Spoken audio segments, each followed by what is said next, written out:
Hi, this is CodeWalker. It's a tool that helps you understand how source code works without actually having to read the source code. It shows you a graphical map of how the code works and fits together, and it's got a 2D and a 3D version. So today we're going to use the 3D version to look at two very large source code archives that are both Python. Let's get into it. So here we're going to look at NumPy, or NumPy, depending on how you want to pronounce it. It is a package for scientific computing with Python. Very popular, and it has it's interesting because it's actually a combination of C and Python, and since CodeWalker can support both of those, we're going to take a look at both of those together. So this is NumPy, and we've grabbed the source already off GitHub, and we're going to hop into that now. Here are some of the cool things you can do with it. Pretty neat. They use it for all kinds of stuff. So we're going to hop into CodeWalker now and pull up NumPy main. So this folder here is going to contain all of the source, all of the documentation, everything, and we're just going to look at this and see what happens when we load this up in CodeWalker. Now, as you can see, it's going to parse all the files first, and there are 701 files in here that it's found. Now, that excludes anything that's not a source code file or HTML.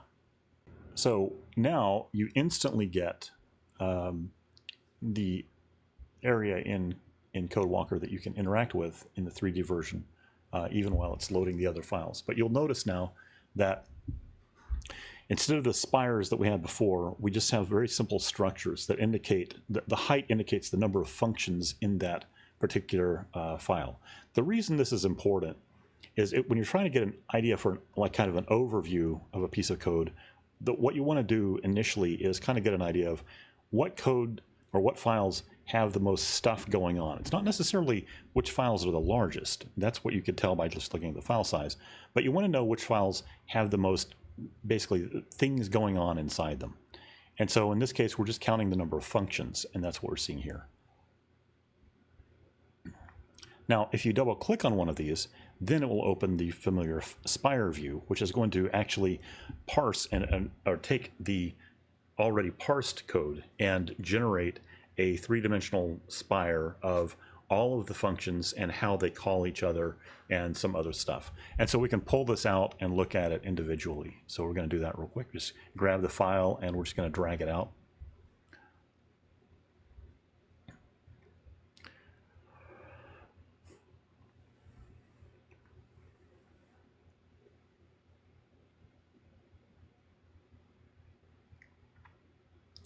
So we can see immediately that there's a function called test partition that seems to be calling a for loop, and that for loop seems to be doing quite a bit. And then these other things here that are shooting out to the side, these are actually functions. It's just that this one file has so many in it that it looks like this giant crazy shape. But these are actually all test functions, individual test functions. So that's pretty cool. It creates these wild patterns in them at a distance in the lines. Now, if we wanted to, we could look at this heat map. Since we have a spire here, we can click the heat map, and it's going to go through and look at all the nested loops and then tell us which ones where the most nested loops are. This doesn't mean these are inefficient. This means this is the part of the code that needs to be the most performant.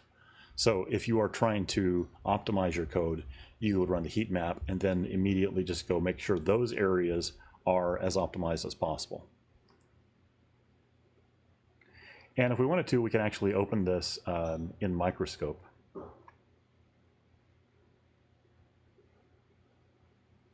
And it's going to take it a minute to do that because this is a fairly large file with obviously a lot of functions in it.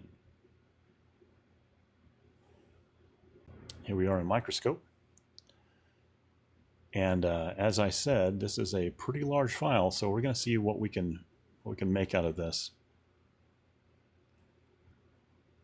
If we hit the letter G, it will show us everything, and there's a lot.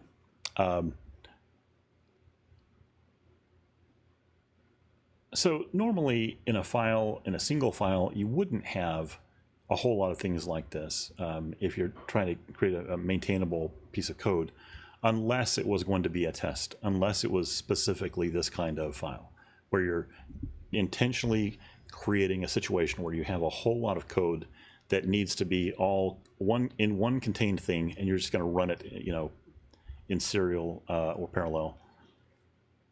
So this isn't object-oriented exactly. This is more like, here's our test, and we run this one test, and it's gigantic. And it has all these tests, subtests in it. But again, we could, if we wanted to, we could pull one of these functions out and inspect it, and very easily, you could immediately see the structure of that function and how that's going to work. And if you wanted to zoom in on it further, you could very easily do that and go through the tests and see everything there. You could also do a search to see if anywhere else in this code, if we're using this code anywhere else. And it looks like we're not, actually. So that means this is an individual test that is probably called from outside of this function, or this file. So let's go back into Recon, and we're going to take a look at a different file this time, a different piece of source code this time. We're just going to look at the test folder. Now, since we've already parsed this, it's going to take it a little less time to parse it because it's going to go through a cache and check and see if we have any files in the cache that match it. And as you can see here, this is what the test looks like. The test folder itself looks like.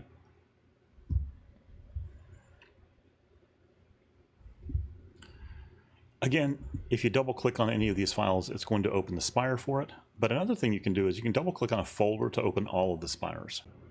There we go. And so here you can see very quickly that, this obviously this one file that we looked at earlier is the largest of those tests. Not that the other ones are necessarily small. That one's just very, very large in comparison. But if you were, again, let's say that you were unfamiliar with this code and you were trying to figure out where, you just kind of find your way around, this would immediately tell you, well, there's a whole lot of stuff going on in this one file. Maybe you look at that. The files option here will colorize the files and show you what other files are calling into it, but these tests don't seem to be calling into each other, so there's that. Let's look at another piece of source code, though. We're going to take another source code repo. This time we're going to look at Django. So this is a very popular web framework written in Python. Much larger than NumPy. So we're looking at over 3,000 files. I'm going to fast forward this a bit. So here you can see, again, because of our new the new cube system, it allows you to load in CodeWalker Recon. It allows you to load the scene immediately, parse everything, and then as it's parsing these, it's going to populate the city blocks. So you can see them off in the distance at the top of the screen as they come into as they are parsed.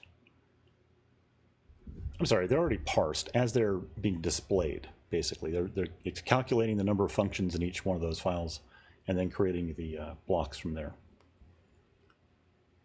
And if you're very adventurous, you can follow this down and kind of chase the progress.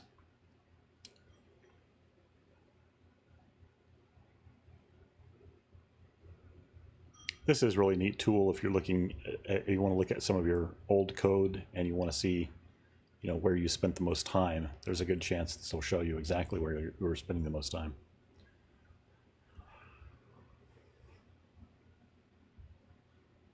And you should be able to point this to any code repository, regardless of language, unless it's one of the few that we don't support currently, which currently it's Rust, PHP, and Go. I think are the only 3 major languages we don't currently support. Again, this is Python, and this is the entire source code repo for Django.